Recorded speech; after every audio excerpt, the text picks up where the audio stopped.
letter to Chris from Carla and David, 26th August, 2100.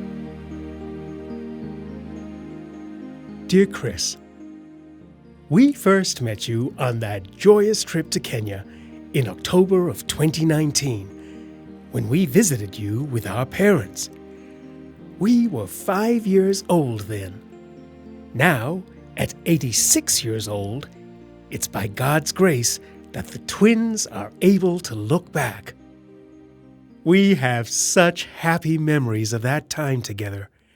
It was our first time outside of Denmark, our first time in Africa. Nairobi was our entry point. Now, 81 years later, there is much we look back on and want to share with you. You had shared with our mom and dad a lot of treasured memorabilia and stories from your childhood, which they in turn shared with us, like the stories of our grandmother, our dad's mom, your aunt, stories of her father, your granddad, our great-granddad, like the one of how you would accompany him as a young boy to Dandora in the environs of present-day Korogocho to buy earthworms. He would use the worms as bait on his fishing trips to Lake Naivasha the following day. You lamented about how over the years Dandora was to become a dump site, a landfill where Nairobi's garbage was disposed. It mounted to extreme proportions that toxified its valley and river. Equally tragic, the environs were to become a large slum dwelling whose residents would be choked not only by the nauseous, pungent odors from the tons and mounds of filth, but also by fumes and acrid smoke from the illegal and irresponsible burning of garbage. You talked lovingly of your parents and your formative years right through high school, and how they profoundly shaped you as an adult. It was in those early years when your performing career began. You had 3 particularly special performances in your lifetime. It is these performances that we revisit.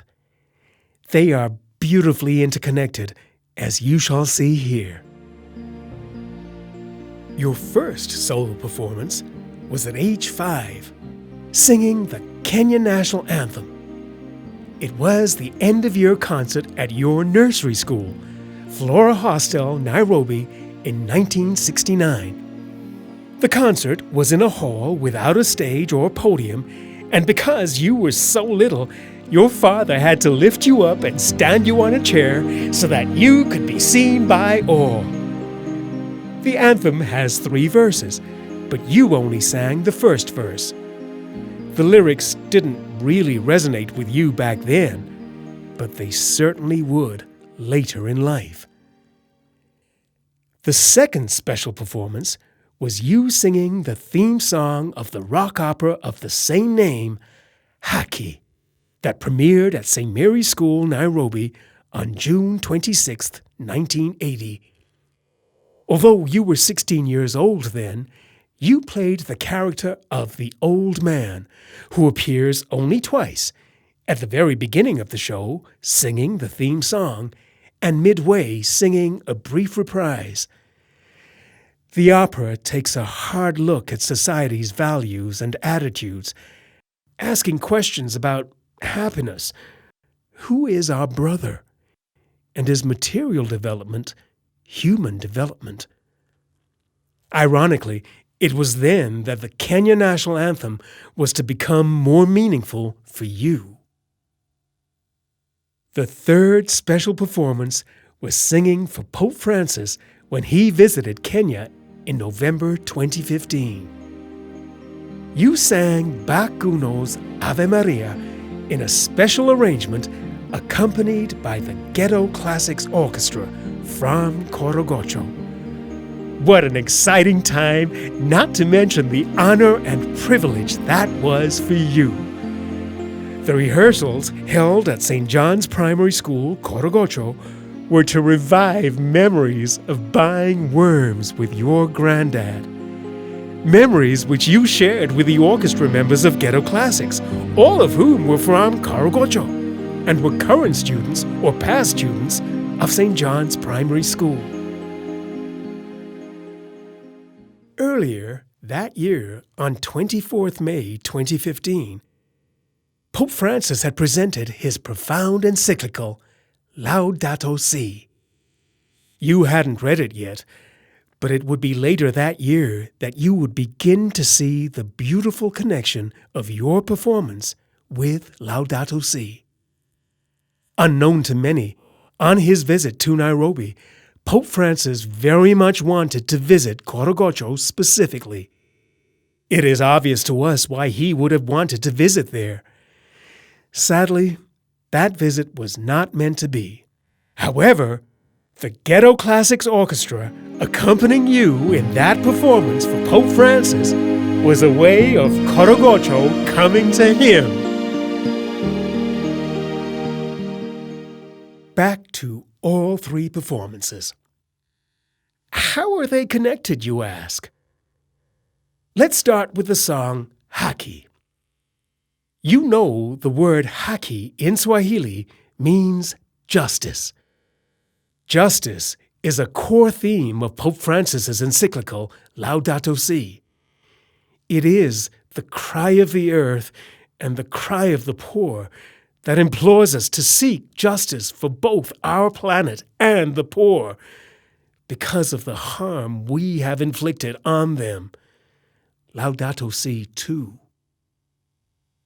Take a look at the lyrics to the song Haki.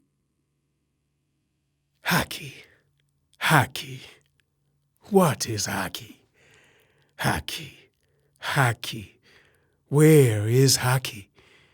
Is it then the answer to life? Will it put an end to the strife? Will it free us all to love? Will the leadership come from above? Haki, Haki. Where, O God, is Haki?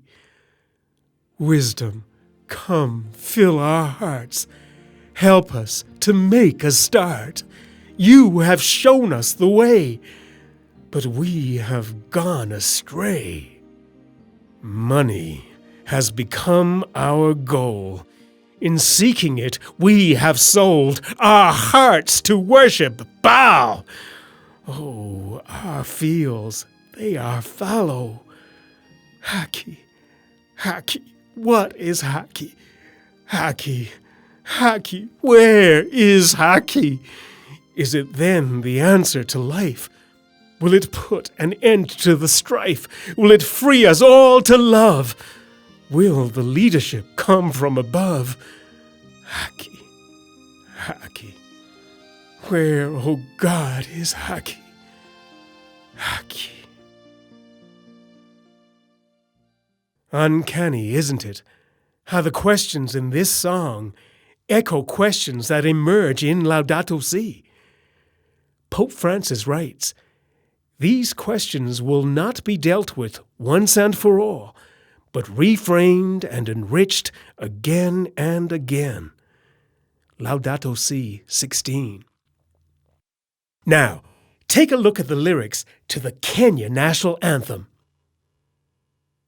O God of all creation, bless this, our land and nation. Justice be our shield and defender. May we dwell in unity, peace, and liberty. Plenty be found within our borders. Let one and all arise, with hearts both strong and true. Service be our earnest endeavor, and our homeland of Kenya, heritage and splendor, firm may we stand to defend. Let all with one accord, in common bond united, build this our nation together, and the glory of Kenya, the fruit of our labor, fill every heart with thanksgiving. In addition to justice, Laudato Si's other core themes include the quest for mankind to live in peace, unity, and love for one another as true brothers and sisters. Those themes are coupled with the underlying reminder that we are here to protect and nurture God's creation, our planet, and all within it, our common home, and be ever thankful for it. Isn't it amazing how the lyrics in the Kenya National Anthem, written just before Kenya's independence in December 1963, contained all those convictions and aspirations that are resoundingly echoed in Laudato Si? But here's what's really amazing and the crux of our reflection, which we want to share with you. So much changed in the world since our visit to Kenya in October 2019. You remember the devastating COVID-19 pandemic that unfolded in December that year. What a challenging and tragic time that was. As a result, all of 2020 and well into 2021 marked the beginning of the world doing some serious soul-searching. It was a time when we began to honestly challenge our frenetic lifestyles, our norms. It was a time when not only citizens around the world, but global leaders too, began to see the wisdom and value of Pope Francis's encyclical, Laudato Si. It was a time of ecological conversion. Thankfully, by God's grace alone, not only did we survive the pandemic, we were never infected. A COVID vaccine that was successfully and safely developed became affordably accessible to everyone around the world in August of 2021. When we turned 13 in 2027, we were formally introduced to Laudato Si. It was part of our school curriculum. We were to gain a deeper understanding of it as we progressed through high school. Our children and our grandchildren have all learned from it too. 2037, 10 years later, was a special year. We graduated from college right after Pope Francis was canonized a saint. And here's more. We last visited Kenya 6 years ago to celebrate our 80th birthday. We were so delighted to see that Dandora's dump site was completely cleared. Its river valley no longer choked and soaked in toxicity, but bursting with life, swathed in clean, fresh air. The once densely populated slum of Korogocho is now a wonderfully planned and constructed locale with spaces to live, work, and play, where communities now thrive. Nairobi now has an established, structured, and well-managed contained waste disposal site located in Ruai. It is where waste material is sorted and treated. A lot goes towards various recycling initiatives, and much goes towards the production of electric energy derived from safe incineration. It is now evident that all of this could have been possible a lot sooner. It just took the cry of the earth and the cry of the poor to be really heard, listened to, and our collective will to act on it. When we say we visited Kenya, it's not really the territory as we once knew it. Neither is Denmark. You see, in 2041, national borders, while still in existence, became perfunctory boundaries. Countries are more like districts of what is essentially one nation now. Mankind, in all its beautiful diversity, was to begin really living as one race, the human race. We are indeed all global citizens now. A new order of global politics took shape. It governs fairly and responsibly. It protects and serves everyone and all God's creation everywhere. We know you're shaking your head in disbelief, but it's true. Here, take a look at the lyrics to our global anthem. While you will instantly recognize its origins, we are reimagining you at age 5 singing it. O God of all creation, bless this, our world, one nation. Justice be our shield and defender. May we dwell in unity, peace, and liberty. Plenty be found across all borders. So, Chris, now do you see how those 3 performances of yours are connected? It just goes to show how everything really is connected, but we don't always see it. We need to be reminded, even now. We thank our Lord for enabling us to look back and share all of this with you. Laudato Si. Lovingly, Carla and David. P.S. We hope you enjoy looking at the attachments.